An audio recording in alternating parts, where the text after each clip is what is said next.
La imaginación es clave en el tema de innovación para nosotros. Invitamos constantemente a soñar en grande, invitamos constantemente a hacer las cosas diferentes, a pensar, imaginar un mundo diferente para lograr los mismos objetivos. En ProCaps tenemos una cultura de innovación basada en 3 aspectos: inspirar, idear e implementar ideas que tengan impacto en nuestra sociedad. Esta cultura de innovación ha transformado ProCaps en una empresa internacional, con presencia directa en 13 países, convirtiéndola en referente del sector farmacéutico colombiano y latinoamericano.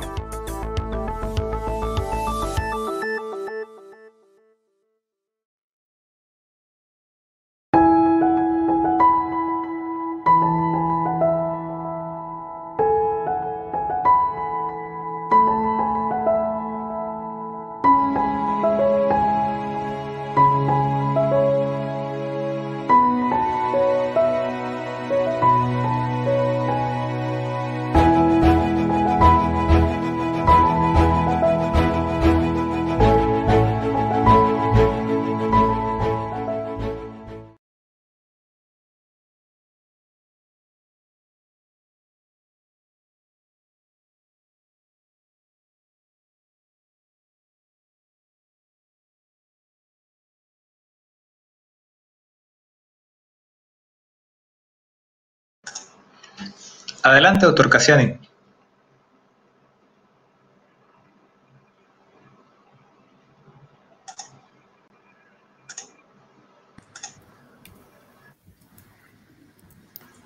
Muy buenas noches a todos.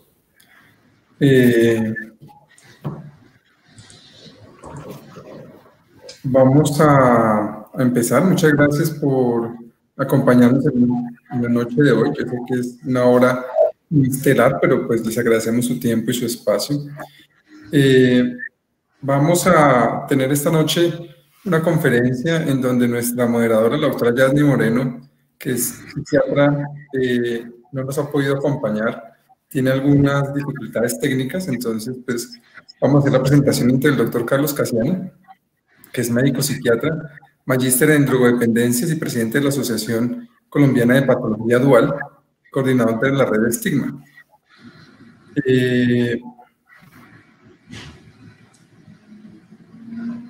Por ese lado vamos a hablar de la parte de psiquiatría. Por la parte de neurología tocaremos un tema sobre la epilepsia, el cual daré una conferencia más adelante. Quiero simplemente que nos confirmen si la gente ya está en el auditorio para poder arrancar.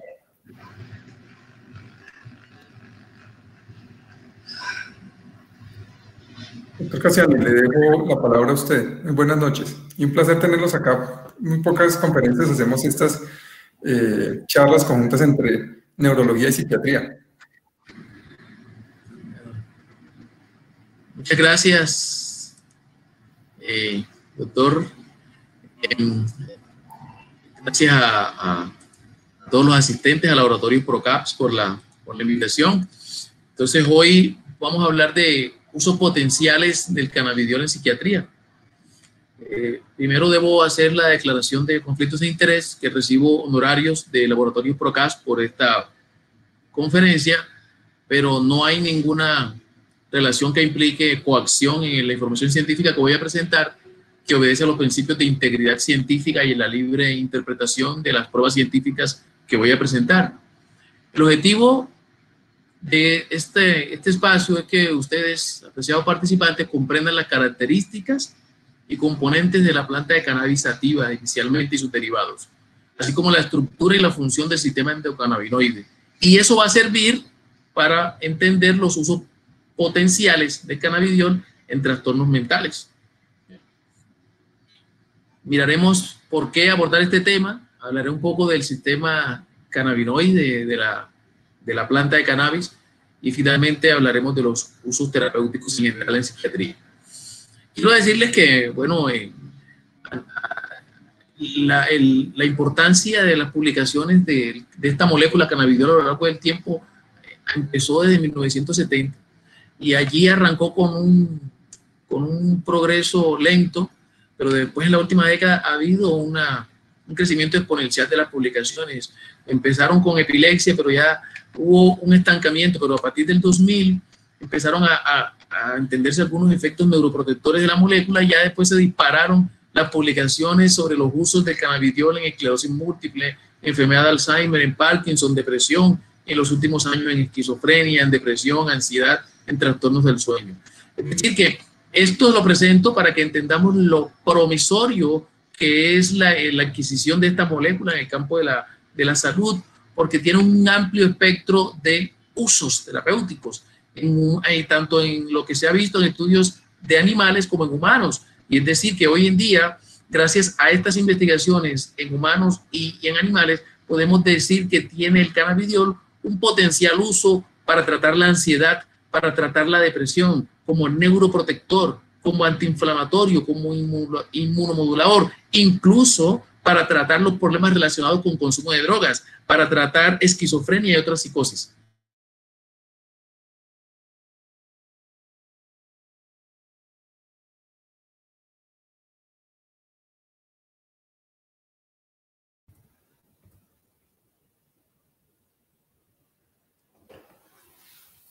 Parece que nuestro doctor Cassiani ha quedado por fuera de red.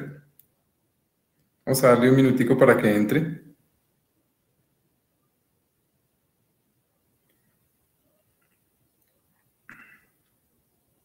Mientras tanto, les damos la bienvenida a todos los que están ingresando en este momento a esta conferencia que nos invita a PROCAPS para exponer en todo el campo de la neuropsiquiatría algunas de las evidencias y de los avances que han habido en los últimos años sobre el cannabis en enfermedades tan complejas y tan cotidianas en ambos campos.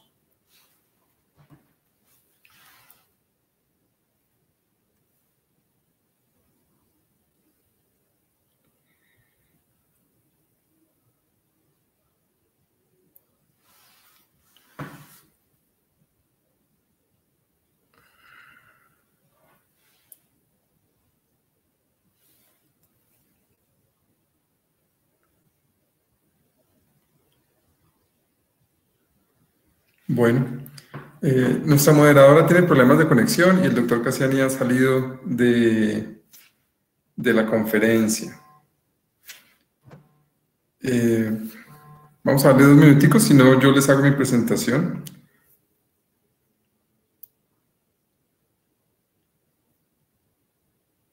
Debo confesar que en el campo de la psiquiatría tengo total desconocimiento de la aplicación actual que están utilizando basado en evidencia. Pero en el campo de la epilepsia, como lo mencionaba él, tenemos avances y posiblemente un número más amplio de literatura que lo que hay en la parte de psiquiatría.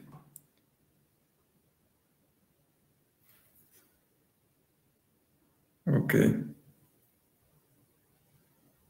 Voy a esperar a que me confirmen. Si el doctor Cassiani no puede iniciar, entonces voy yo en la conferencia.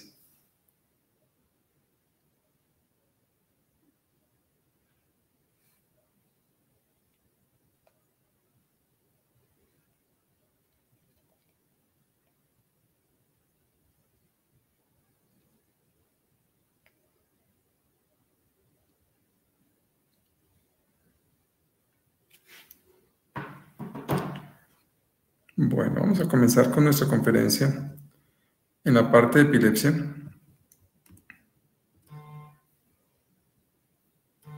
Ok. Bueno. Listo. Entonces, pues esta es mi presentación. Quiero agradecer primero a PROCAPS, quien se ha esmerado por traer una opción más al país en cuanto a terapéuticas farmacológicas para una enfermedad muy devastadora como es la epilepsia. Yo me presento, soy Walter González, soy epileptólogo. Yo manejo en este momento el programa de epilepsia y cirugía de epilepsia del Instituto Roosevelt y de Clínica Colsanitas. Soy el vicepresidente de la Liga Colombiana contra la Epilepsia. Los objetivos de esta charla son 2 grandes. Es comprender las opciones de tratamiento actual que tenemos en Colombia y analizar la evidencia del uso del cannabis purificado en la práctica clínica en los pacientes con epilepsia. Tenemos que la incidencia anual por 100.000 habitantes, más o menos una media de 48 en la edad adulta, pero en los niños tenemos que va entre 56 y 88, en menores de 2 años, y en los adultos mayores miren cómo casi se duplica, siendo exponencial después de los 60 años hasta más de los 85, 90 años, entre 85 a 160. Este es un estudio a largo plazo, publicado en JAMA Neurology, por 2 personas que posiblemente nos han dado toda la epidemiología de los fármacos anticonvulsivantes y la cohorte larga del Dr. Brody en Reino Unido, y de cómo le fue con los fármacos anticonvulsivantes. Y miraron también cuáles son los pronósticos a el pronóstico a control de crisis a 1 año de haber empezado los fármacos. Acá tenemos que si alguien tiene epilepsia y le empiezan un primer fármaco, en general, vamos a tener un control superior al 75%. Un segundo fármaco posiblemente no logre, sino algo cercano a un 60%, y un tercer fármaco adiciona un poquito más, logrando algo así cerca del 50% en esta población. Otros regímenes, si uno le tiene un cuarto, quinto, sexto antiepiléptico, pues va a disminuir drásticamente. Si uno lo compara por epilepsias generalizadas, es decir, que todo el cerebro arranca la epilepsia, o que no hay un foco específico, sino que está todo sincronizado por alguna de las causas genéticas o enfermedades como canalopatías, o que la persona está predispuesta, no hay mucha diferencia después del segundo y del tercer fármaco en cuanto al control de crisis. Sin embargo, es muy parecido a lo que veíamos en la población en general. Pero si vemos las epilepsias que son de inicio focal por alguna lesión, alguna parte del cerebro que está arrancando, acá sí cae, después de un segundo fármaco antiepiléptico, la probabilidad de estar controlada muchísimo. Un tercer fármaco no logra ni siquiera un 50% de control de crisis a 1 año. Este es un corte de 1 año de control de crisis anticonvulsivantes. Es decir, que un fármaco antiepiléptico logra un control de crisis de un 50%, la adición de un segundo nos pone un 11% más, el tercer fármaco nos pone un 0.99 más, un cuarto fármaco adicionan 1.34, casi nada, un quinto y un sexto realmente no hacen la diferencia. Es decir, la mayoría de nuestros pacientes caen entre los primeros 2 y algunos 3 fármacos antiepilépticos. Esta es la formulación desde el año 1978 en la base de datos de ellos hasta el 2014. La línea punteada son los nuevos anticonvulsivantes y cómo el histórico cayó de los pocos fármacos que teníamos en el pasado, como eran la carbamazepina, el ácido valproico, la fenitoína, a tener nuevos medicamentos, la motrigina, tenemos carbazepina, tenemos levetiracetam, tenemos la cosamida que pues, la utilizamos actualmente. Y esto pues vemos acá en esta gráfica cómo los antiepilépticos más antiguos casi no se prescriben y los de última generación son los que estamos prescribiendo mucho más. Si uno comparara, hiciera un metaanálisis de todos los antiepilépticos, por ejemplo, en una población de niños, podríamos concluir en este gran estudio hecho por el doctor Guerrini en Italia, que la tasa de pacientes respondedores es increíblemente más baja de lo que pensábamos. Nosotros creemos que teníamos esos pacientes, como había dicho, y vemos que si logramos que los pacientes bajen las 50% de crisis o más, solamente lo lográbamos entre el 2 al 46% de los pacientes con epilepsia en adultos y en los niños entre un 2 a un 26%.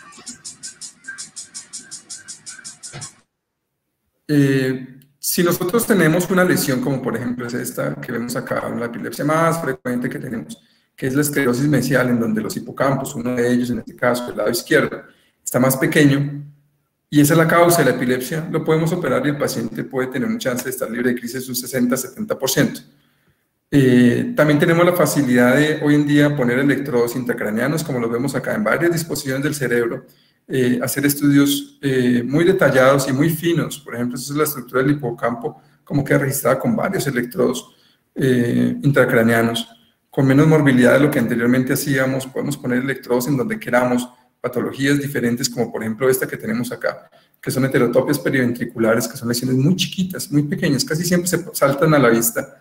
Podemos poner electrodos ahí y podemos hacer esto que son las termolesiones, por ejemplo. Como vemos acá, estos trayectos de acá son trayectos de termolesión. Acá, estos son los trayectos con que lesionamos. Y estos pacientes quedan bastante bien luego de hacer esta lesión. Pero no todos los pacientes tienen esta historia. Hay pacientes que no les vemos las lesiones.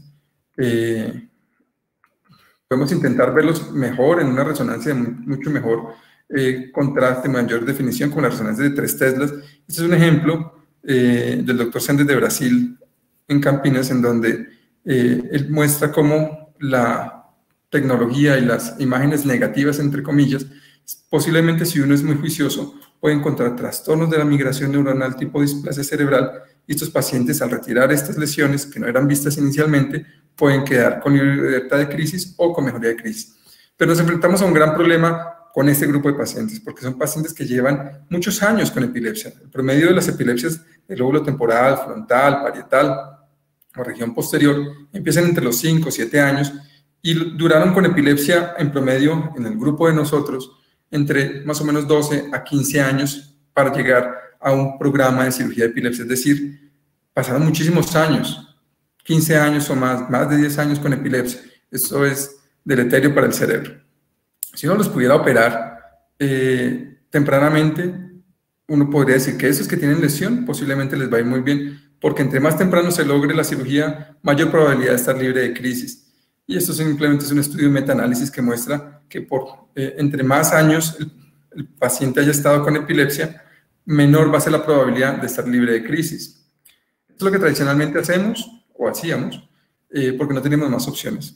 Veíamos un paciente, mirábamos si su epilepsia era refractaria, si lo podíamos operar, hacíamos estudios invasivos, poníamos toda la tecnología en todo el cerebro, si mejoraba perfecto, y si no mejoraba hacíamos nuevas cirugías, o poníamos aparatos que hacen disminución de crisis o paliación, como los estimuladores del nervio vago o estimuladores profundos, y si no mejoraba no teníamos otra opción. Pero afortunadamente han salido otras terapéuticas y otras terapias no farmacológicas y farmacológicas recientemente, que nos han abierto el abanico de posibilidades, porque había pacientes en donde no teníamos ninguna opción tampoco de operarlos. Y es acá donde, por ejemplo, tenemos la evidencia del cannabis medicinal en epilepsia refractaria. La epilepsia refractaria la definimos como la falla en el control de crisis cuando uno ha usado 2 o más fármacos bien seleccionados, a buenas dosis, bien tolerados, bien indicados. Si el paciente, en términos generales, no logra control luego de un año de crisis, estamos hablando de un paciente con epilepsia refractaria. Este cannabis purificado medicinal, digamos que en Reino Unido fue aprobado para el Lennox-Gastaut y síndrome de Dravet, lo mismo que en Estados Unidos, en términos grandes. Y las guías NICE, por ejemplo, que son de las que nosotros en Colombia tenemos el apoyo cuando hacemos toda nuestra estadística de guías de práctica clínica, ellos lo ponen en que no hay respuesta, si no hay respuesta a los fármacos se puede utilizar. Si los pacientes no han respondido a dieta cetogénica, se puede utilizar. O los que no son candidatos a cirugía de epilepsia, se podría utilizar. Sin embargo, esto varía de país a país. Y al momento de que salieron en la guía NICE, hace un par de años ya, no se conocían los efectos a largo plazo y se anotaba la existencia de efectos secundarios en cannabis en general. Si uno mirara por años, uno diría que en el 2013 no teníamos ningún estudio en revistas de publicación. En 2014 salieron 6, en 2015 salieron 5, en 2016 6, en 2017 6, en el 2018 9, en el 2019 18, y para el 2020 tenemos 25 artículos que han hablado sobre cannabis. Es interesante porque esta publicación, por ejemplo, en la Mayo Clinic, que salió en el año 2019, en donde hacen una guía clínica para el uso de aceites de cannabis y derivados de los cannabinoides, y en donde instan a la práctica clínica con este tipo de sustancias. Esto simplemente es para demostrar e ilustrar que nosotros tenemos un sistema interno propio que utiliza cannabis, en donde, por ejemplo, hay algunas sustancias que se pueden utilizar, como la quinasa y otros derivados, que también vienen acá y hacen su efecto, ya sea en los receptores de cannabinoides 1 o 2. Por ejemplo, en estos, el tetrahidrocannabinoide es un agonista de este tipo de receptor no selectivo, y acá es posiblemente en donde actúa nuestras moléculas, que a la larga lo que hacen es una regulación de la liberación de GABA y de glutamato desde la neurona presináptica hacia las terminales nerviosas. Digamos que anteriormente, antes de llegar a las terapias purificadas, el CBD en general y los derivados no tenían una certificación, una prescripción, y cualquier persona podía adquirirla por las bajas concentraciones de THC. Nosotros tenemos muchas sustancias que salen de los derivados de los cannabis. Tenemos la parte endógena, los derivados como el cannabidiol, el tetrahidrocannabidiol y otros más, pero los que tenemos en la práctica clínica y que nos interesan son estos dos. En epilepsia, el CBD es el que más nos interesa, el que tiene efecto antiepiléptico, y el THC tiene algunos efectos neuropsiquiátricos que voy a permitir ahorita que el doctor Cassiani los mencione, porque pues no son tan deseables cuando tenemos concentraciones altas. En ese momento, en esa publicación, y miren que esto es del 2019, en la revista La Mayo Clinic, no teníamos sustancias purificadas en Estados Unidos, solamente algunas en investigación. Y estas eran como lo que se utilizaba. Esta era la recomendación que yo decía: mire, tenemos algunas semillas que se utilizan, que vienen muy ricas en ácidos grasos, omega 6, las utilizamos para otras cosas no médicas, pero tenemos los aceites derivados con algunas propiedades de CBD, tenían alguna sustancia, y los aceites como tal que comenzaron a salir posteriormente. Primero eran unos extractos y luego teníamos unos aceites. Las diferencias es que los aceites tenían cantidades más altas de tetrahidrocannabinoide y los aceites más puros o los aceites enriquecidos tenían CBD en concentraciones más altas. Teníamos las concentraciones de THC en menos del 0.3%, mientras que los otros aceites eran mucho más alta. Pero miren que la concentración de CBD no era muy alta en ninguna de estas otras. Y sus usos eran medicinales, simplemente como medicina alternativa, y fue como empezaron los estudios. Es así como fueron aprobadas algunas leyes inicialmente en Estados Unidos, salen algunas planticas, las empacaban y los pacientes hacían uso en varias patologías neurológicas, no necesariamente epilepsia. Entonces comenzaron a salir los extractos, como los aceites de cannabis, llegó el boom del cannabis medicinal, y algunos incluso lo han utilizado para este tipo de cosas. Ya está disponible, no te quedes sin probarla, dice acá, y ahora vienen con una variedad mucho más amplia para tomarla, el cual obviamente no está indicada en la práctica médica y menos para epilepsia. Pero nos dejan algunas preguntas hasta acá el uso histórico del cannabis, porque, por ejemplo, vimos pacientes en donde lo utilizaban, pero no sabemos cuántos miligramos de CBD contienen, que es lo que estábamos buscando. No sabíamos si tenían algunas otras sustancias que no estuviéramos teniendo en cuenta. Estos efectos secundarios de estos extractos, aceites, no sabíamos cuáles eran, y el perfil de seguridad no sabíamos si era similar a los otros grupos. Hay efectos secundarios que alcanzamos a ver, como hipotensiones, por ejemplo, o hepatitis mucho más frecuentes que lo que vemos hoy en día. Pero esto es el inicio, esto fue el arranque de la introducción a un modo, a una dimensión muy grande, mucho más rápida que lo que nosotros teníamos pensado. También teníamos preguntas de cómo se titulaba y cómo llegamos a ser eficaces en cuanto a las dosis, que no estaban controlados esos estudios. Es decir, primero salió esta implementación, venía de la parte más naturista y fue implementada hacia la parte médica. También nos deberíamos preguntar si el producto cumplía con los estándares de calidad y si esa compañía que estaba produciendo esa sustancia tenía algún programa de reporte de efectos adversos independiente en donde el paciente pudiera llamar. Muchos de ellos no tenían nada de esto. Especialmente esto, si el laboratorio estaba certificado para detectar concentraciones de THC menores al 0,3%, que no tuvieran pesticidas ni metales pesados. Si ustedes acá miran las concentraciones de los aceites, incluso que estaban enriquecidos, las concentraciones de CBD eran muy bajitas, y eso que eran enriquecidos. Las concentraciones de THC, por el contrario, eran muy altas.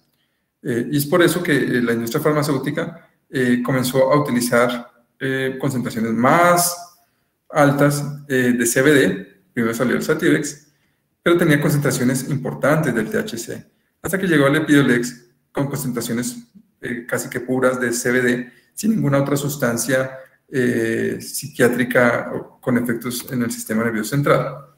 Esto es para mostrarles. Para los que no hayan visto, este es un paciente con unos crisis que empezaron en la infancia, tiene un retardo mental, se cae muy frecuentemente, no puede vivir solo.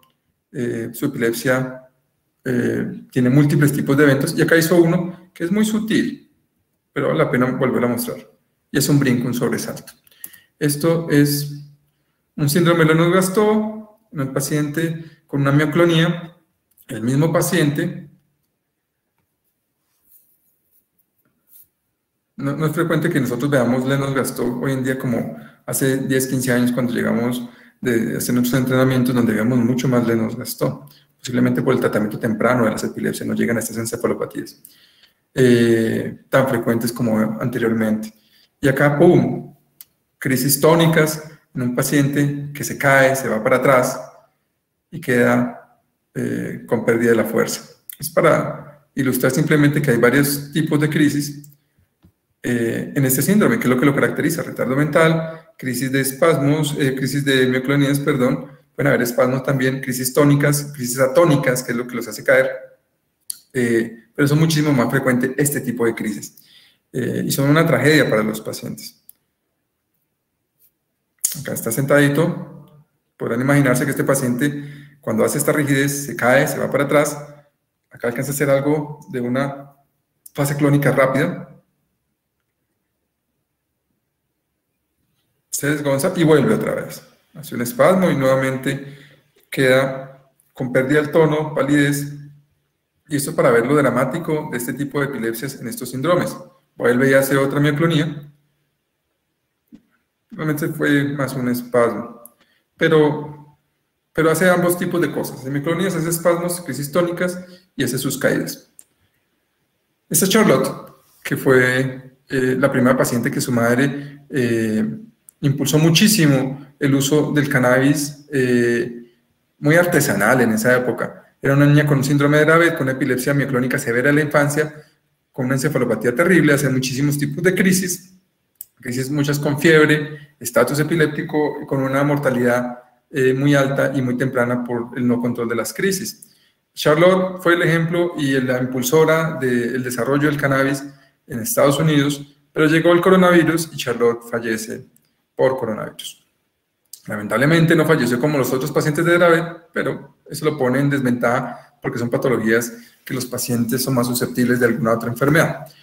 Y comenzamos a tener las primeras evidencias de tratamientos farmacológicos en epilepsia derivados del cannabis. Entonces acá dice el doctor Emilio Peruca, expresidente de la Liga Internacional contra la Epilepsia, que por fin tenemos evidencia, decía, los primeros estudios. Acá no es más sino para mostrar ahora todas las opciones y las posibilidades de que estos receptores estén funcionando como agonistas, antagonistas, que no es simplemente esa pequeña hendidura sináptica que les mostré, sino ahora tenemos muchas otras posibilidades.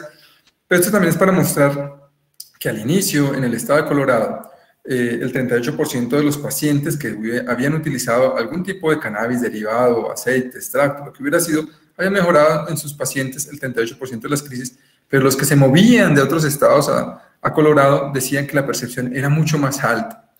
Y eso llamó muchísimo la atención, exigió el uso de estudios más controlados, y finalmente los tenemos acá, como los pacientes que utilizaron CBD, por ejemplo, en síndrome de Dravet, en Lennox-Gastaut. Estos son los tipos de crisis de caídas, mejoraban entre un 39% a un 44-42% dependiendo de la dosis. También encontraron efectos adversos, que fuimos más conscientes de que también podían producir efectos secundarios, de los cuales tenemos que estar muy pendientes: somnolencia, diarrea, disminución del apetito, fatiga, vómito, fiebre, cansancio, y acá no está, pero elevación de las transaminasas. Finalmente, desde el 2018, miren, muy reciente, es tal vez de las terapias con evidencia más joven, más nueva que estamos logrando tener. Desde el 2018 tenemos estos estudios, dos grandes, uno de Porcari y el otro de Pamplona, en donde en el primero se evalúan 108 niños con epilepsia, se utilizó un aceite de cannabis y el 30% de ellos bajaron las crisis más de la mitad, pero el 10% lograron libertad de crisis. En el metaanálisis que hacen en el 2018, digamos que soportan el valor de las concentraciones más altas de concentración de CBD. Acordémonos que en ese momento utilizaban aceites o aceites enriquecidos y la evidencia mostraba que entre más concentración mejor iba a funcionar. En general, si uno mirara todos los metaanálisis, uno dice que el 30-40% de los pacientes disminuyeron más del 50% de las crisis en general.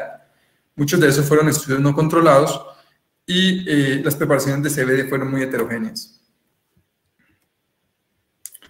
Es así como la forma purificada, en este caso, estos son los estudios derivados de Epidolex, en donde sabemos que tenemos la concentración del 98% más, fueron muy positivos en el espectro de las epilepsias en ratones. Acá también se plantea la posibilidad de que el calcio sea un modulador que esté mejorándolo. Fue aprobada en junio del 2018 por la FDA y por la Unión Europea en septiembre de 2019. Y acá vemos cómo las concentraciones un poco más altas, cerca del 20 miligramos kilo día, comparadas contra 10 miligramos kilo día, podrían tener algo de diferencia, pero no es muy alta la diferencia realmente, versus placebo. Placebo, definitivamente, cuando se hicieron los estudios, el número total de crisis y el número total de caídas en pacientes con síndrome de Lennox-Gastaut, sí fue evidente la disminución. Luego se hicieron los estudios de extensión, hicieron un open label y los pacientes continuaban tomando los tratamientos y se dieron cuenta cómo continuar varias semanas, muchas semanas, meses después de haber acabado los estudios, los pacientes definitivamente disminuyeron un 44% total de sus caídas, lo cual créanme que es bastante.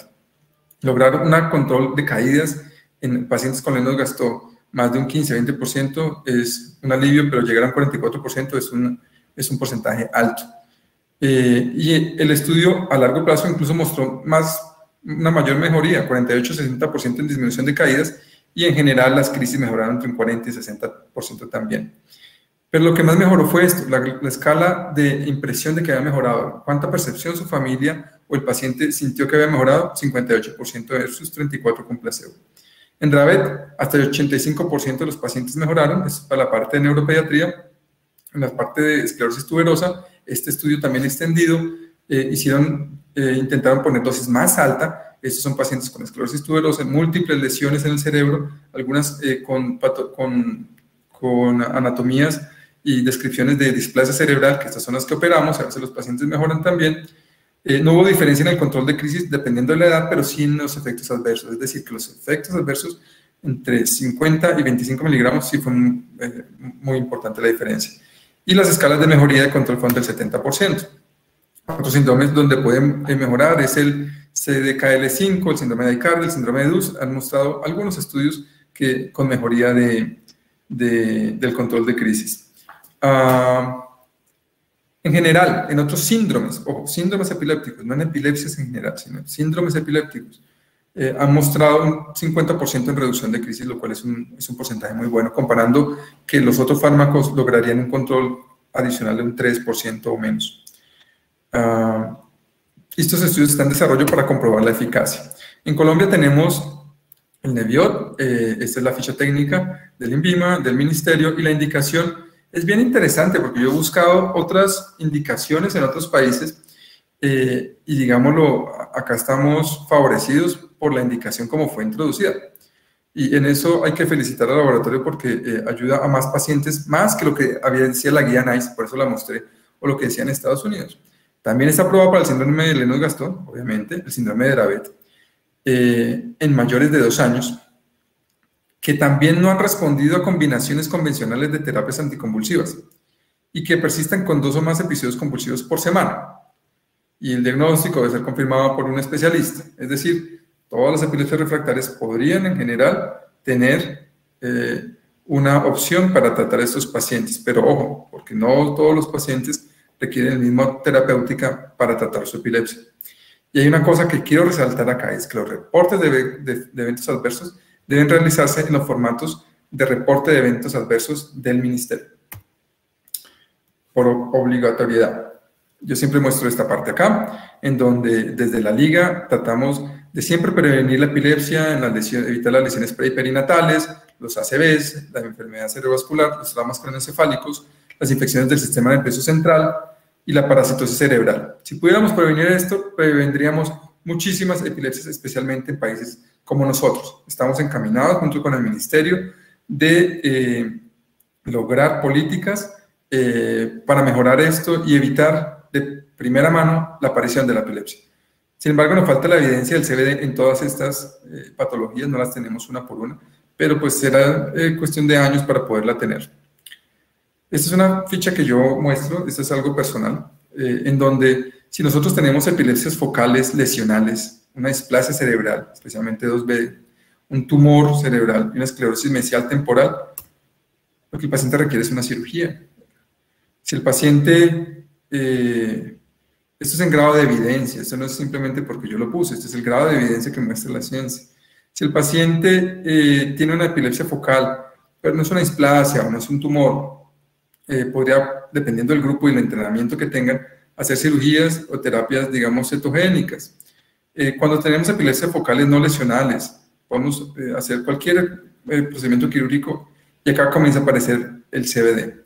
Con epilepsias focales no lesionales, epilepsias genéticas, síndromes de Lennox-Gastaut, y de acá para allá vamos comenzando a ver que las epilepsias multilobares, multifocales, también debe haber algún espacio para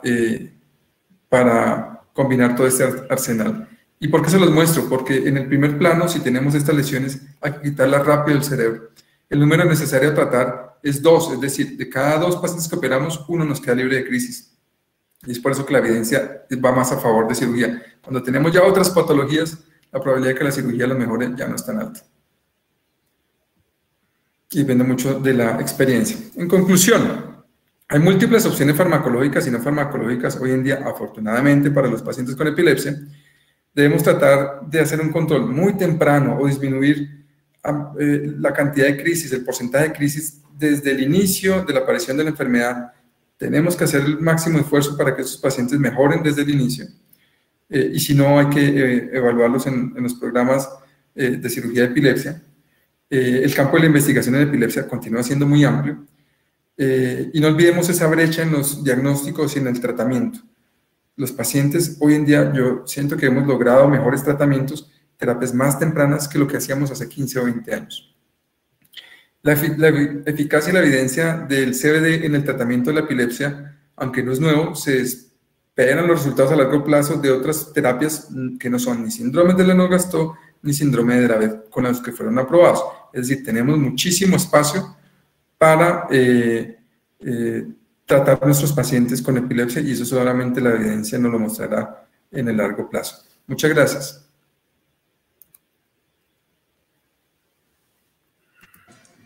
Bueno, doctor, muchas gracias por su excelente presentación. Bueno, después de la jugada que me hizo la tecnología, me había percatado que se había caído la presentación. Tengo que estar bien pendiente ahora. Sí, señor, lo vimos muy bien. Adelante. Perfecto. Yo he hecho una introducción. Y además pueden ver la... Sí, ¿pueden ver la presentación? Ahí está. Perfecto.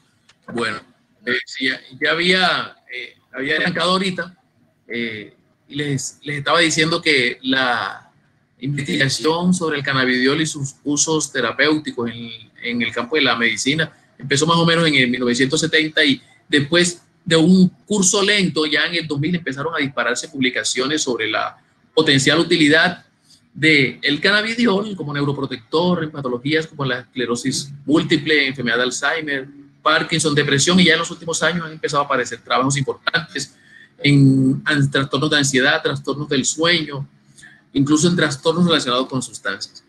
Es decir, el mensaje que quiero transmitir inicialmente es que el contar en el campo de la salud con una molécula con un espectro tan amplio de posibilidades terapéuticas y con un perfil de seguridad muy bueno, nos ilusiona porque hay mucha escasez de tratamientos específicos en neuropsiquiatría, especialmente en áreas de la psiquiatría. Entonces, la búsqueda activa de nuevas moléculas para mejorar la calidad de vida de los pacientes y conseguir remisión de sus síntomas es necesaria. Entonces, fíjense que en ese sentido hay trabajos que han mostrado la potencial uso del cannabidiol para la ansiedad, para la depresión, para trastornos por uso de sustancia, para trastornos psicóticos y una posibilidad como neuroprotector, inmunomodulador y antiinflamatorio. De hecho, hay una gran cantidad de estudios que se han publicado en los últimos años sobre los efectos terapéuticos del cannabidiol en diversas condiciones de la salud que ustedes como médicos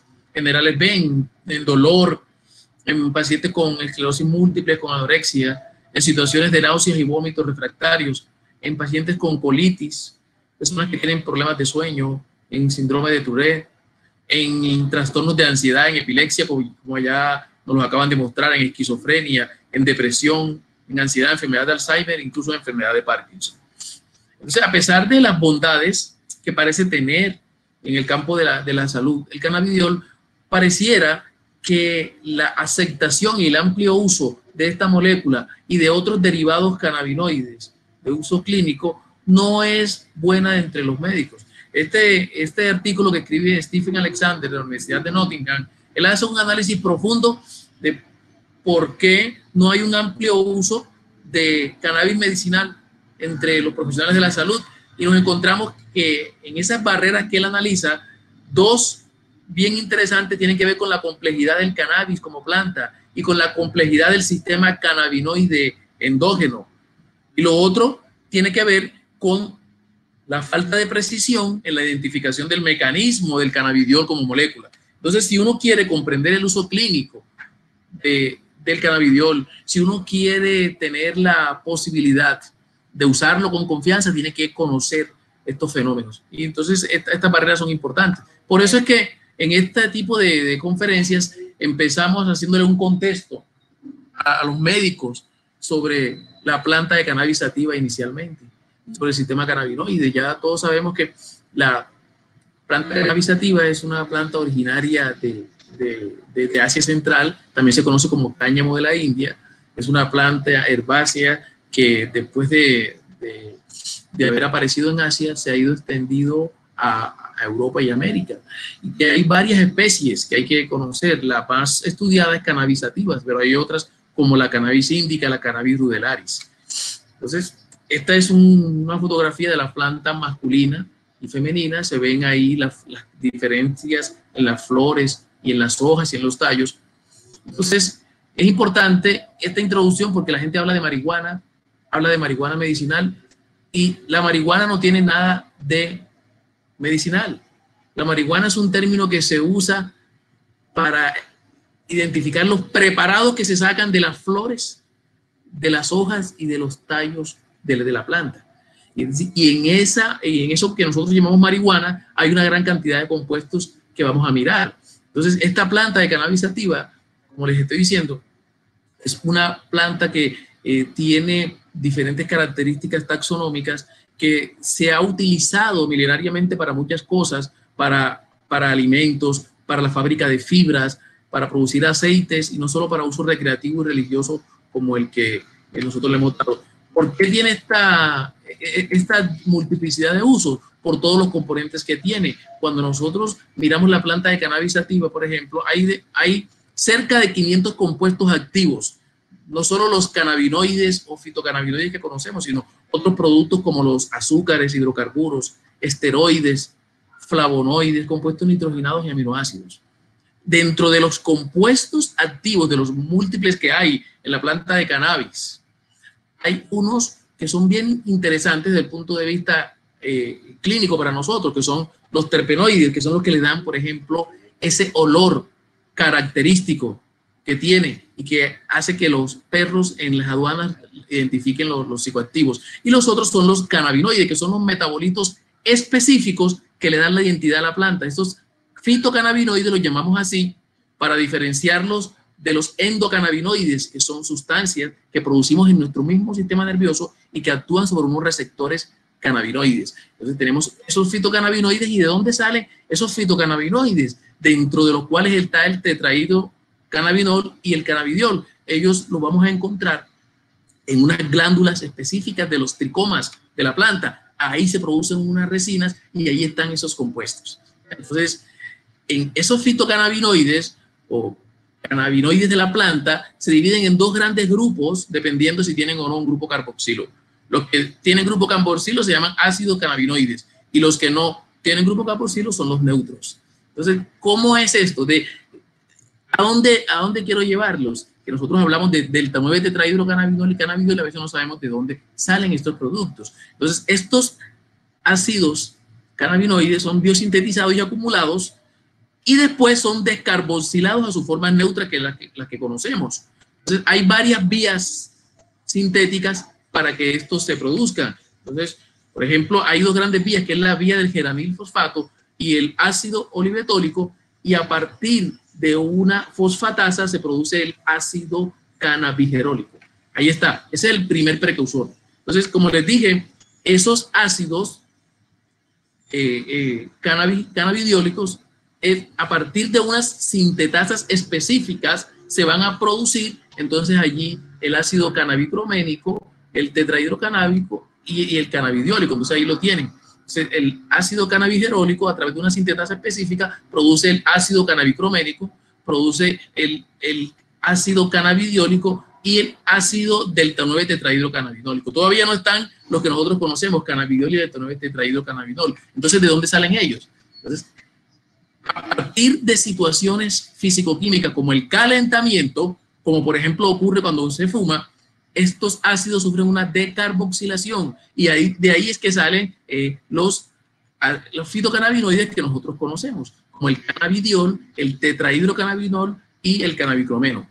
Entonces, ¿cuántos fitocannabinoides hay en la planta? Se han descrito más de 100, pero los más importantes desde el punto de vista clínico, el delta 9 tetrahidrocannabinol, que es el más abundante de ellos y es el componente psicoactivo más importante porque es el responsable de los efectos psicoactivos del abuso y dependencia.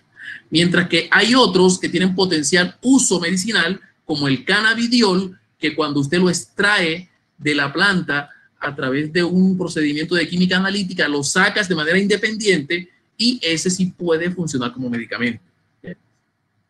Entonces, fíjense ustedes que tenemos varios fitocannabinoides. Y hay un menú importante, pero vamos a centrarnos hoy en uno de ellos, que es el cannabidiol, que es importante porque no tiene propiedades psicoactivas. ¿Qué quiere decir eso? Que no produce dependencia ni abuso, está demostrado. Y que, por el contrario, tiene potenciales usos terapéuticos en algunas situaciones. Entonces, fíjense que por eso es importante hablar sobre eso, porque se ha demostrado además, y es otra de las barreras que Alexander mostró en el artículo, es que hay un escaso conocimiento de los profesionales de la salud sobre los temas relacionados con cannabis medicinal. En esta encuesta que se publicó en 2019 en profesionales de Estados Unidos, se encontró que el 40% del personal y los voluntarios en instituciones de salud no habían recibido educación precisa sobre el uso de derivados cannabinoides de uso medicinal. Y esto es coherente con lo que se hace en el análisis de los currículos de la enseñanza de la medicina, de enfermería en el Reino Unido, donde el contenido de temas relacionados a psicoactivos, específicamente cannabis medicinal, es escaso. Entonces, por eso estos eventos de educación continuada son necesarios, porque complementan la formación que traemos en donde hay una escasez de contenidos sobre el sistema cannabinoide. Listo, entonces eso es lo de la planta. Ya sabemos que dentro de todos esos compuestos hay muchos y de ahí podemos traer el cannabidiol. Ahora, ¿cómo actúa ese cannabidiol para nosotros poder justificar su uso en enfermedades psiquiátricas? Y traigo esta afirmación de uno de los expertos en este tema, que dice que para comprender el mecanismo de acción del cannabidiol es necesario discutir cómo está organizado el sistema endocannabinoide. Y eso es claro. Si uno no entiende eso, pues no va a poderse familiarizar con las razones por las cuales uno puede usar cannabidiol, que sale de la planta de cannabis, para tratar pacientes adictos a cannabis. Entonces, hay que entender eso. Y ese sistema cannabinoide tiene una complejidad enorme, pues que quisiera resumírselas aquí. ese sistema endocannabinoide, así como tenemos un sistema digestivo, respiratorio, endocrino, tenemos un sistema propio que tiene receptores. Aquí los vemos, aquí están los componentes del sistema endocannabinoide o sistema cannabinoide endógeno. Primero tiene que haber receptores para que algo pueda actuar. Si no existieran receptores de cannabinoides, la marihuana no podría producir los efectos psicoactivos que produce. Entonces primero hay unos receptores. Y si hay receptores, ¿qué hay? Ligandos. Entonces tenemos unas sustancias químicas internas que el mismo organismo produce, las neuronas producen, que son los endocannabinoides. Ahí están. Ahora, si hay endocannabinoides es porque hay enzimas que los sinteticen. Entonces aquí tenemos una neurona postsináptica donde están las enzimas que sintetizan a estos endocannabinoides. Y si hay enzimas es porque hay precursores químicos, que son los lípidos precursores. Entonces ahí tenemos los componentes básicos del sistema endocannabinoide, los receptores, cannabinoides 1 y 2, tenemos los ligandos, que ya los vamos a ver, anandamida y 2-AG, tenemos las enzimas que sintetizan a estos ligandos y tenemos los precursores, que son lípidos de membrana. Entonces, los receptores bien identificados del sistema cannabinoide son el cannabinoide 1 y 2. Sabemos que en los seres humanos estos receptores, sobre todo el cannabinoide 1, es mucho más alto que otros neurotransmisores, que otros receptores. Por ejemplo, la cantidad de receptores de cannabinoide 1 o CB1 son 10 veces mayor que los receptores de opioides, por ejemplo. Entonces, estos receptores CB1, ¿dónde se encuentran? Predominantemente en el sistema nervioso central, en áreas como el hipocampo, los ganglios basales, la amígdala, la corteza cerebral, el cerebelo, y algunas regiones que se encargan de regular el estado de ánimo, regiones que tienen que ver con funciones cognitivas y control motor. Si ustedes ven esta amplia distribución, ya nos da a pensar que este sistema tiene múltiples funciones. Entonces, estas concentraciones de receptores de CBD son más bajas en otras partes del cerebro, ¿ya? Y el tronco encefálico o tallo cerebral. El CB1 también se encuentra periféricamente, pero en menor concentración en algunos órganos como el intestino, el hígado, el tejido adiposo y el sistema inmunitario. Con respecto al CB2, al otro receptor de cannabinoides bien estudiado, su expresión o su distribución es más que todo en los tejidos periféricos, pero también últimamente se ha visto que a nivel cerebral puede existir. Lo que pasa es que en condiciones fisiológicas, las concentraciones de CB2 en el cerebro son bajas, pero en situaciones como inflamación aumentan los niveles drásticamente en células de la microglía y en otras células gliales, y eso tiene importancia clínica. Entonces ya están los receptores, ahora son los agonistas, son las sustancias que se unen a esos receptores, es decir, como si fueran los neurotransmisores. Ahí tenemos varios, pero los dos más estudiados y plenamente identificados son la anandamida, que también ustedes la van a encontrar en los textos como N-araquidonil-etanolamina o AEA o anandamida. Y el otro que es el 2-araquinonilglicerol, que se conoce como 2-AG. Entonces les diremos anandamida y 2-AG. Estos ligandos o sustancias químicas se sintetizan a partir de fosfolípidos de la membrana y comparten la vía biosintética que ustedes conocen del ácido araquinónico y todo eso. Entonces, ellos tienen una característica muy particular, diferente a los otros neurotransmisores. Ellos no están ahí, sino que ellos se liberan a demanda cuando se necesita. Eso es lo que hacen. Entonces, fíjense ustedes que aquí está arriba la neurona presináptica, o postsináptica en este caso, y vemos de dónde se derivan estos dos cannabinoides endógenos. La anandamida se sintetiza a partir de un compuesto que es la N-araquidonilfosfatidil-olamina a través de una enzima, una fosfolipasa específica para ella. Estos se producen a partir de fosfolípidos de membrana. Esa anandamida sale al espacio extrasináptico, se une al receptor y, como todo mediador químico, después que termina de hacer su trabajo, es degradado por unas enzimas. Es decir, tenemos enzimas biosintéticas y degradadoras de estos cannabinoides. Entonces, la anandamida es degradada por la fosfatasa amida de ácidos grasos, la amida hidrolasa de ácidos grasos, la FAT. Van a encontrar mucho en la literatura sobre esto, porque algunos medicamentos que se están desarrollando que buscan incrementar los niveles de cannabinoides endógenos en el sistema nervioso, lo que hacen es inhibir a esta enzima. Y como esta enzima es la que degrada la anandamida, entonces al inhibir esta enzima se aumentan los niveles de anandamida en la sinapsis. Entonces esta es la amidohidrolasa de ácidos grasos.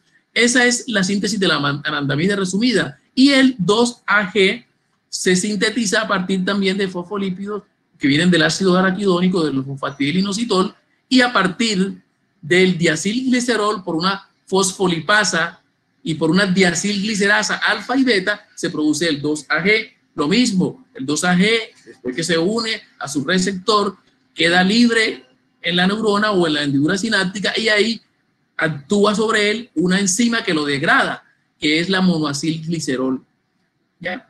Lipasa, y convierte ese 2-AG en ácidos grasos y glicerol que van otra vez a servir de sustrato para la síntesis. Este es el origen de estos compuestos. ¿Por qué es importante esto? Porque los medicamentos que se quieran diseñar para cualquier patología neuropsiquiátrica pueden trabajar ya sea sobre los ligandos, sobre las enzimas que sintetizan o sobre las enzimas que degradan a estos ligandos. Por eso es importante conocerlo. Entonces, ahora sí, ya sabemos cuáles son los ligandos, de dónde salen, ahora cómo actúan. Es importante saber que la anandamida y el 2-AG, para poder actuar en el sistema nervioso central, en las múltiples funciones que tienen, no actúan solo sobre los receptores CB1 y CB2, que son los receptores de cannabis. Acuérdense, CB1 y CB2 son receptores de cannabis. Entonces, lo interesante que tienen estos compuestos, y también lo va a tener el cannabidiol, es que pueden actuar sobre receptores que no son del sistema cannabinoide necesariamente, es decir, actúan sobre otros receptores. Les voy a mencionar algunos, por ejemplo, el receptor valinoide o el receptor de anquirina, por ejemplo. También actúan sobre otros receptores como el receptor gamma activado por el proliferador del peroxisoma, y también actúan sobre otros receptores metabotrópicos que están acoplados a proteínas huérfanas. Incluso también pueden actuar sobre algunos receptores de serotonina, de dopamina. Entonces, es bien importante eso. Para ir finalizando con esto, decirles que la manera de actuar de estos ligandos cuando se unen sobre los receptores es distinto a los neurotransmisores clásicos que ustedes aprendieron en su fisiología. La anandamida y el 2-AG, cuando se unen a estos receptores de CB o cannabinoides, estos receptores de cannabinoides son receptores metabotrópicos. ¿Qué quiere decir eso? Que están acoplados a una proteína G, que es una proteína de señalización intracelular, que cuando el receptor se une a esa anandamida o el 2-AG, incrementan el flujo celular de potasio, llevando a procesos de hiperpolarización. Y eso hace que haya una modulación en la liberación de neurotransmisor en la neurona presináptica. Es decir, estos cannabinoides endógenos, y también lo hace el cannabidiol, son mensajeros retrógrados que modulan la liberación de otros neurotransmisores. Entonces, ese es el mensaje, que son básicamente moduladores, porque lo que se ha demostrado en diferentes estudios es que estos cannabinoides, al actuar sobre los receptores CB1 y CB2 presinápticos, lo que hacen es bloquear muchas veces la liberación de otros neurotransmisores como GABA, glutamato, dopamina, noradrenalina, serotonina y acetilcolina. Es decir, que ellos son moduladores de los otros sistemas. Esto era lo que les quería decir para entender bien cómo actúan los endocannabinoides. Este es el modelo que todos aprendimos en la universidad en fisiología, que aquí hay una neurona presináptica arriba y una postsináptica abajo.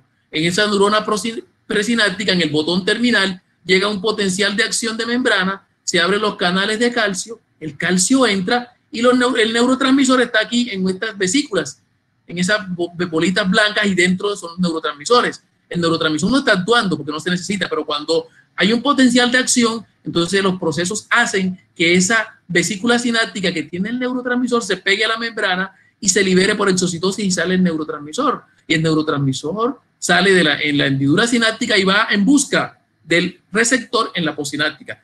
Eso es lo que nosotros aprendimos clásicamente, pero el sistema cannabinoide no funciona así, funciona al revés, de manera retrógrada, y con el permiso de la expresión, ¿ya?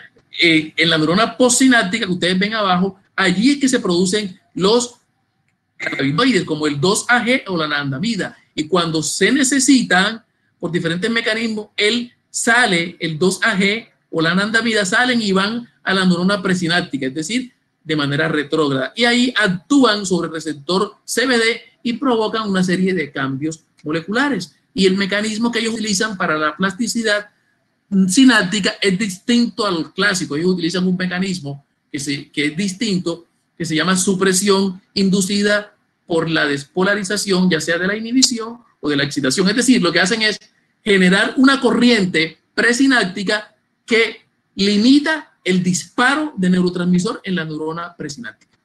Básicamente, ya sea a través de neurotransmisores excitatorios o inhibitorios. Eso era para que tuviesen en cuenta que el mecanismo es distinto. Bueno, ahora sí, teniendo en cuenta ese contexto, hemos pasado por la planta, sabemos de dónde nace el cannabidiol, y como el cannabidiol actúa sobre el sistema endocannabinoide, ya tenemos un panorama del sistema endocannabinoide. Recuerden, tenemos unos receptores CB1 y CB2, sobre esos receptores va a trabajar el cannabidiol, pero acuérdense, igual que la anandamida y el 2-AG, el cannabidiol también se puede unir a otros receptores distintos a CBD.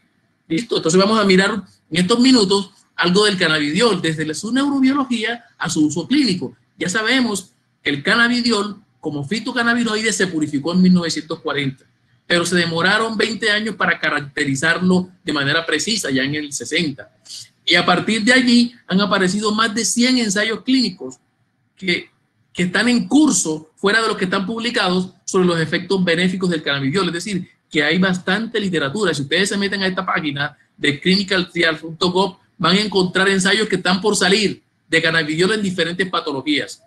Sin embargo, a pesar de tanta literatura sobre su uso clínico, el mecanismo in vivo de este medicamento, porque es un medicamento cuando es puro, como el Nebiot, no es bien conocido. Ya se sabe que sale de la planta, que hay una síntesis, que el ácido cannabidiólico se decarboxila y sale el cannabidiol y que puede actuar sobre los diferentes neurotransmisores. Pero ahí nada más. Pero esta diapositiva quiero que le presten atención porque es la que nos da la conexión y nos da la racionalidad para entender por qué el cannabidiol se usa en tantas enfermedades hoy en día. Miren, por ejemplo, que esta diapositiva es para mostrarles los diferentes mecanismos de acción hipotéticos que el cannabidiol tiene y los efectos que produce y por lo tanto su justificación en enfermedades. Vamos a verlo en detalle. El cannabidiol queda claro que no es un agonista total de los receptores CB. Él se une a esos receptores pero con una afinidad más baja de lo que lo hacen la anandamida y el 2-AG. Y él puede actuar como un agonista inverso o como un agonista parcial. Entonces, esto hace que el cannabidiol tenga efectos antiinflamatorios y antiespasmódicos, como ha sido descrito varias veces.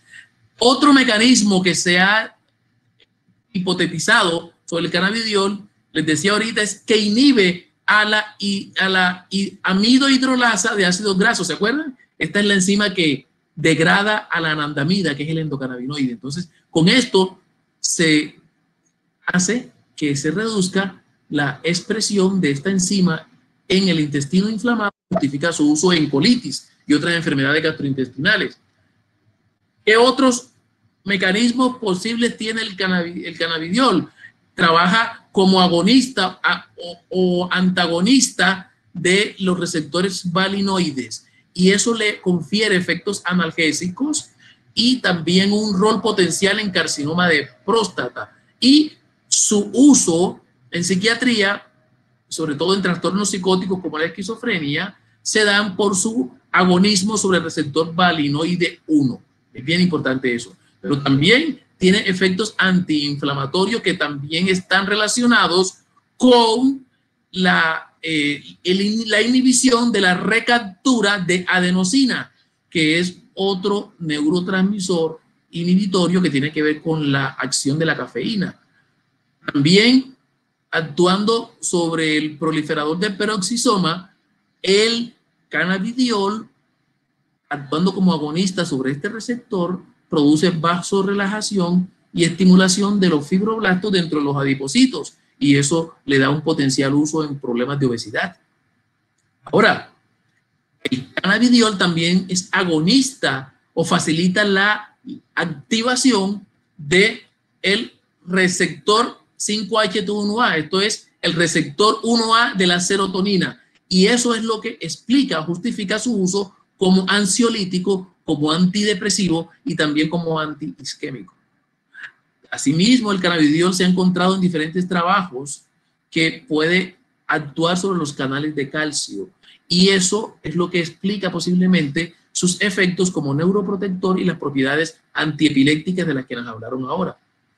Ahora, también el cannabidiol puede tener un efecto supresor de la degradación del triptofano. Recuerden ustedes que el triptofano es un sustrato para la síntesis de serotonina, que es uno de los principales neurotransmisores involucrados en la depresión. Este papel del cannabidiol sobre el triptofano explicaría su potencial uso en el manejo del dolor, en la inflamación y en la depresión. Si ven ustedes lo importante que es saber la farmacología, la neuroquímica, porque eso es lo que a uno le da como médico, la racionalidad para entender por qué usa una molécula en X o Y patología. ¿Ya? Es bien importante que tengan en cuenta eso. Y los últimos años se ha dado un giro en la investigación del cannabidiol como una molécula multitarget porque tiene un efecto antiinflamatorio y eso lo ha posicionado potencialmente en patología en donde la inflamación y el estrés oxidativo juegan un rol importante tanto en la etiología como progresión. Entonces, lo que les quiero mostrar con esta última diapositiva es dejar un mensaje claro que las bondades farmacológicas multitarget que tiene el cannabidiol. Por eso hay que seguir investigando. Fíjense ustedes cómo se ve aquí que el cannabidiol a través de los diferentes mecanismos que usa, ya sea a través de los receptores CB1 o CB2 o extracannabinoide sobre otros receptores como serotonina y sobre factores de transcripción, puede provocar fenómenos de mejorar la neurogénesis, de aumentar la neurogénesis, aumentar la neuroprotección por tener efectos antiinflamatorios y puede favorecer la disminución del daño neuronal, lo que lo hace muy atractivo para enfermedades neurodegenerativas como Alzheimer y Parkinson también. Entonces, en esta primera parte, ya para ir terminando, el tener un conocimiento de los mecanismos moleculares por los cuales los cannabinoides tienen acciones, eso de una manera u otra va a generar más confianza para que los médicos generales y especialistas puedan utilizar los derivados cannabinoides de uso médico. Finalmente, de manera breve, entonces ya así comentarles algunos datos acerca de los ensayos clínicos y de los estudios que ha habido en humanos sobre los potenciales usos de cannabidiol en algunas patologías. Hay bastantes revisiones sistemáticas que ustedes van a encontrar muy buenas que resumen esto para los interesados. Por ejemplo, esta de Bonacorso, donde nos muestra, por ejemplo, ven ustedes allí en esa búsqueda, se ve la cantidad de estudios que se encuentran en las diferentes bases de datos sobre los diferentes usos de cannabidiol y posibles indicaciones con ensayos clínicos en trastornos relacionados con sustancias. Al menos hasta el 2019, 6 ensayos clínicos que justifican su uso en trastornos relacionados con sustancias. En el caso de trastornos psicóticos, en este metaanálisis se identificaron 9 ensayos clínicos. En trastornos de ansiedad hay menos, pero hay algunos datos prometedores sobre el potencial uso de cannabidiol en trastornos de ansiedad social, por ejemplo.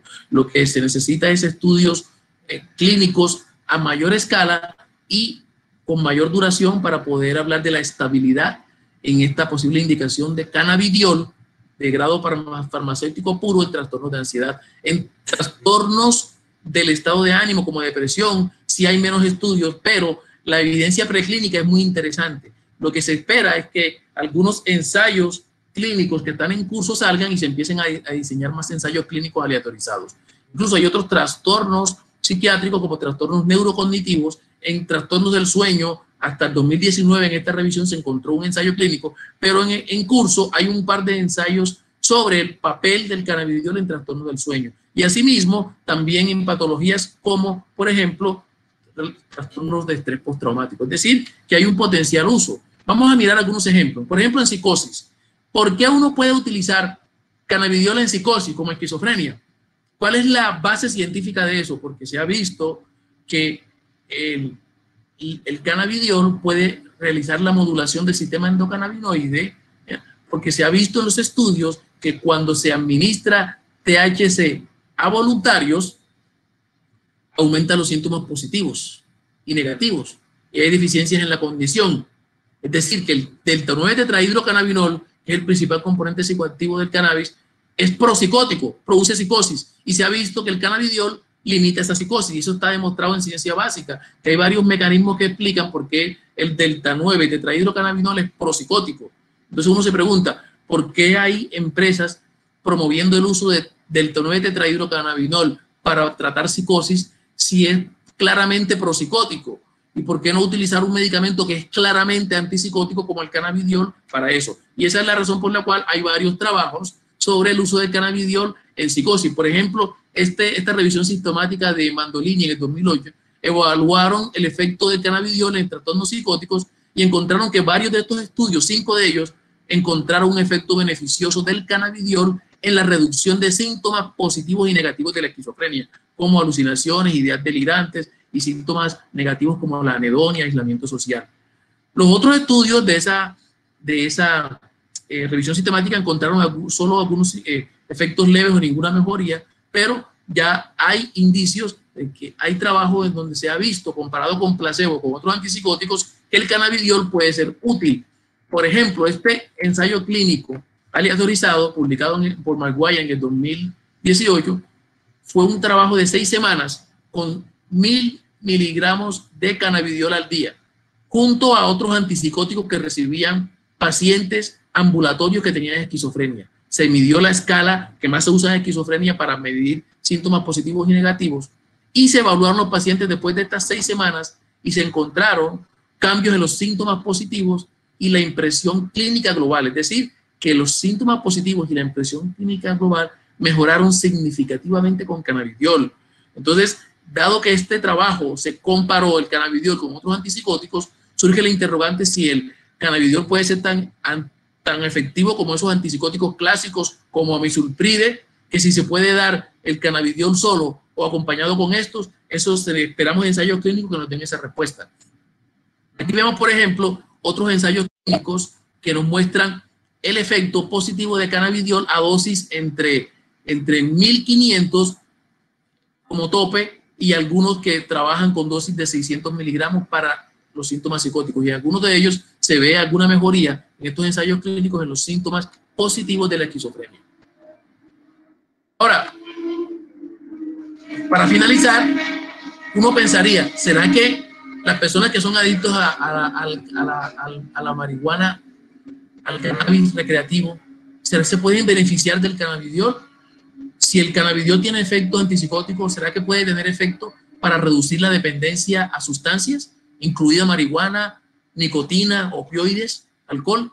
Entonces, parece que sí. ¿Cuál es la base científica para pensar en eso?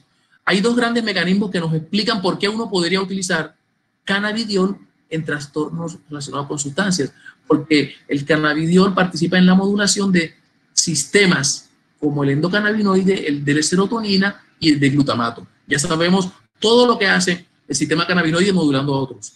Y también lo que hace la serotonina al unirse, el cannabidiol al unirse en los receptores 5-HT1A. Se ha demostrado que cuando el cannabidiol se une a estos receptores produce efectos anti-craving. ¿Qué es el craving? El craving es una sensación de deseo intenso por consumir una sustancia que le da a las personas que son adictas cuando no tienen la droga. Y ese es el principal factor de recaída. Entonces, casi todos los estudios que se hacen para ver si una sustancia en adicciones es buena es mirando si tienen efecto anti-craving o no. Y el cannabidiol tiene efecto anti-craving cuando se une a los receptores 5-HT1A, lo que indica que puede regular el sistema de recompensa, mejorar la ansiedad y mejorar el manejo del estrés, que son factores que se relacionan con la adicción. Y el otro mecanismo es que el CBD regula al ácido glutámico a través de la modulación de la serotonina y del sistema endocannabinoide. Es decir, ya sabemos que si trabajamos sobre el glutamato, estamos trabajando sobre las adicciones, porque la desregulación del glutamato está relacionado con la conducta de búsqueda de drogas y las recaídas. Y eso está plenamente demostrado en estudios preclínicos. Entonces, fíjense, para terminar este ensayo reciente, publicado online el 28 de octubre de 2020, es un estudio del grupo de Candice Indocha y de Freeman en Reino Unido, un estudio muy bien diseñado que habla sobre el cannabidiol para el tratamiento de trastornos relacionados con cannabis, la dependencia a cannabis. Es un estudio en fase 2, un estudio de intervención, un ensayo clínico aleatorizado, controlado, doble ciego con placebo, utilizando un método robusto de análisis tipo bayesiano, ¿Qué buscaban con este estudio? Identificar cuáles eran, primero, si era eficaz el cannabidiol para tratar personas con dependencia a cannabis y mirar cuál era la dosis que más servía. Entonces, ¿cómo lo hicieron? Un estudio doble ciego, controlado con placebo, a un grupo de personas que ellos captaron en el Reino Unido, en la Universidad de Londres. Lo que hicieron fue tomar personas que tuviesen dependencia a cannabis según los criterios del DSM-5 y los asignaron a diferentes grupos. Un grupo con placebo, un grupo con 200 miligramos de cannabidiol, un grupo con 400 miligramos y un grupo de 800.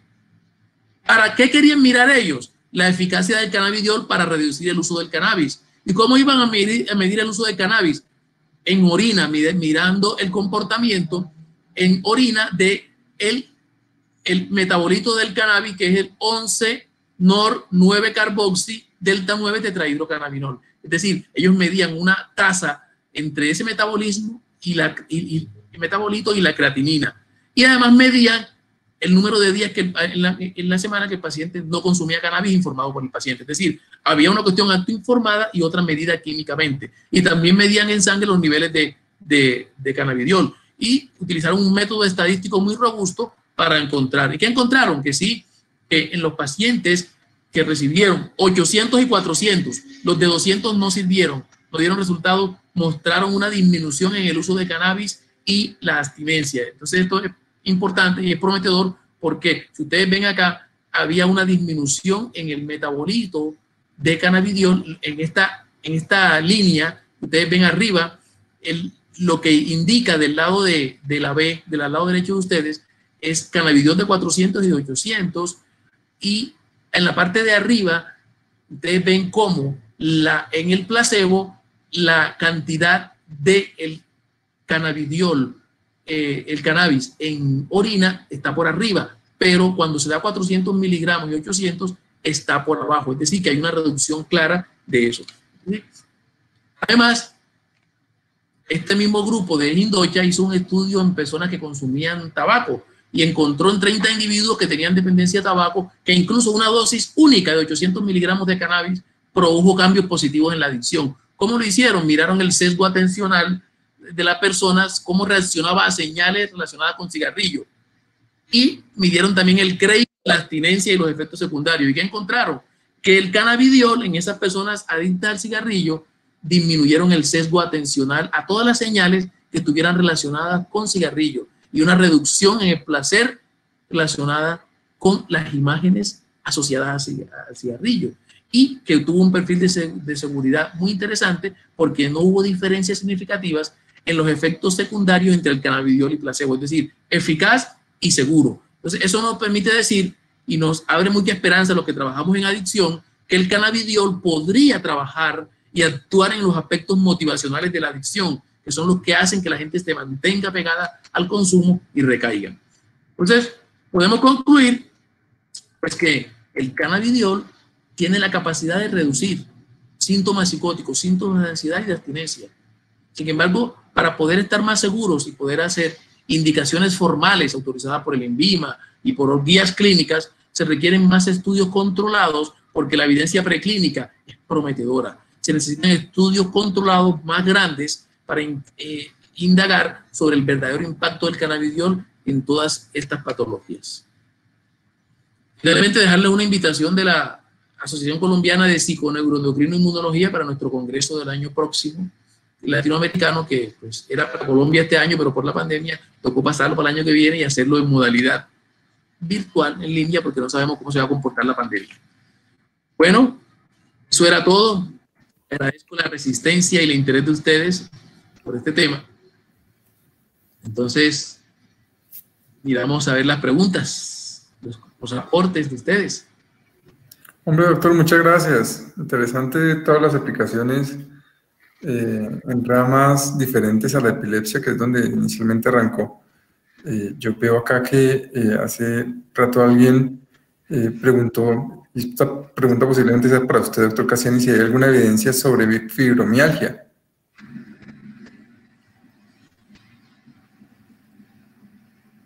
Ok. En fibromialgia todavía no hay ensayos clínicos de fase 3 que nos digan que puede tener eficacia y poder hacer una indicación, pero en psiquiatría, pues, en medicina, nosotros también hacemos indicación off-label.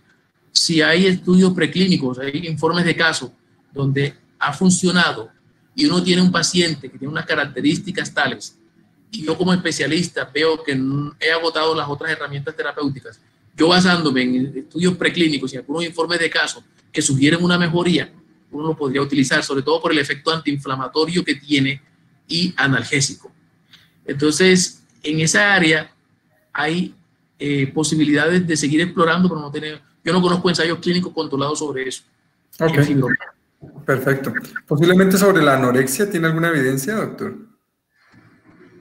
Sí, pero es muy débil. No hay, o sea, son estudios de informes de casos, no hay ensayo clínico controlado. ¿Sabe que nosotros el gol estándar para poder garantizar una indicación de un medicamento son los ensayos clínicos, por lo menos controlados, comparados con placebo, para uno saber inicialmente si el compuesto por lo menos es superior al placebo? Ok.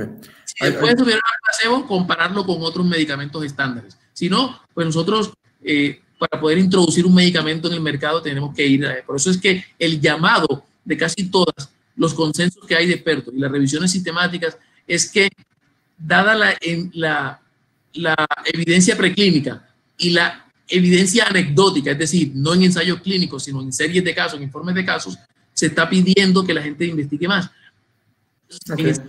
Pero uno se pregunta, ¿por qué no se están haciendo más ensayos clínicos sobre el cannabidiol en psiquiatría y neurología? ¿Será que también hay estigmatización que está haciendo que los investigadores no le dediquen esfuerzos a realizar ensayos clínicos sobre esto, o falta de confianza? Entonces, ese es un llamado a que nosotros nos unamos y empecemos a hacer trabajos multicéntricos, porque sí se necesita bastante dinero para poder hacer estos ensayos. Posiblemente... El ensayo que les mostré tenía 3 fases, y la última fase que había hubo que suspenderla porque no había plata. Estamos hablando del Reino Unido y de la doctora Indocha, que es uno de los principales investigadores de esa área.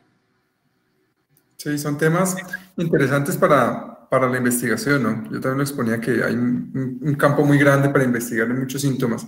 Y posiblemente eso viene una pregunta voy a unir 2 preguntas en una, y es si se puede utilizar estos en disquinesias tardías o en síntomas extrapiramidales secundarios al uso de antipsicóticos.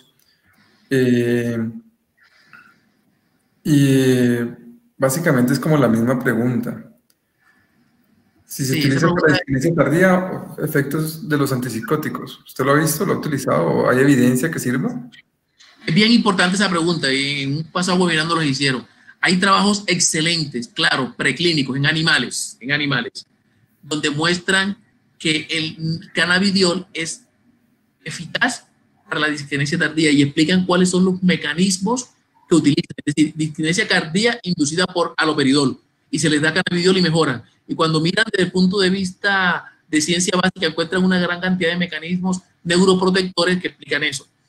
Ensayos clínicos como tal hechos para mirar cómo el cannabidiol limita, por ejemplo, disquinesia tardía en pacientes con esquizofrenia, hoy en día no los vamos a tener, porque ya hoy con el uso de antipsicóticos típicos, los casos que uno ve de disquinesia tardía son muy escasos. Pero sí, otros síntomas extrapiramidales podrían mejorar con el cannabidiol. Hay un trabajo que se hizo de amisulpride con cannabidiol, pero no se encontraron muchas diferencias significativas en los efectos extrapiramidales, aunque había una leve tendencia a mejorarse o un mejor perfil de efectos extrapiramidales con cannabidiol. Yo creo que eso es una área importante, porque los estudios que se han hecho, los pocos ensayos clínicos en pacientes psicóticos, el nivel de síntomas extrapiramidales en cannabidiol es similar a lo del placebo. Entonces, si viésemos otros estudios con muestras más grandes, con la pregunta específica para mirar ese desenlace, posiblemente pudiéramos encontrar algunas respuestas. Pero la respuesta definitiva hasta ahora es que no hay un ensayo clínico que haya buscado ese desenlace de manera específica, pero la evidencia preclínica y la clínica sugiere que puede servir para mitigar los efectos extrapiramidales de antipsicóticos. Yo tengo una visión de que es posible que haya algún campo de investigación para pacientes con Parkinson, enfermedad de cuerpos de Lewy o de Lewy, y de pronto Alzheimer, pero digamos que no hay nada en Parkinson. Si también tiene algún síntoma extrapiramidal, si la pregunta también venía por el lado del Parkinson, pues no hay evidencia que funcione, pero pues también, como usted dice, potencialmente podría funcionar. Lo cierto es que hay muchos campos en donde podrían los medicamentos y los fármacos, y en este caso el CBD, ser utilizado, pero pues falta mucha evidencia. Veamos el campo de la epilepsia, que lleva muchos años en investigación, pero es mucho más fácil de saber si funciona o no funciona, porque uno lo puede objetivizar posiblemente más certeramente. Los síntomas a veces es muy difícil de cuantificarlos en enfermedades psiquiátricas, y posiblemente sea una de las limitantes de por qué no hayan muchos estudios en la parte neurocomportamental, pienso yo. Bueno, pues no veo más preguntas acá en el chat. Ok, pues si le parece, doctor, cerramos. Damos por finalizada esta conferencia de neuropsiquiatría y las aplicaciones y la evidencia del uso en enfermedades psiquiátricas y neurológicas en el caso de la epilepsia. Muchísimas gracias a todos por su asistencia y por estar acá hasta este momento, doctor. Por favor, cierre usted. Doctor Casiani.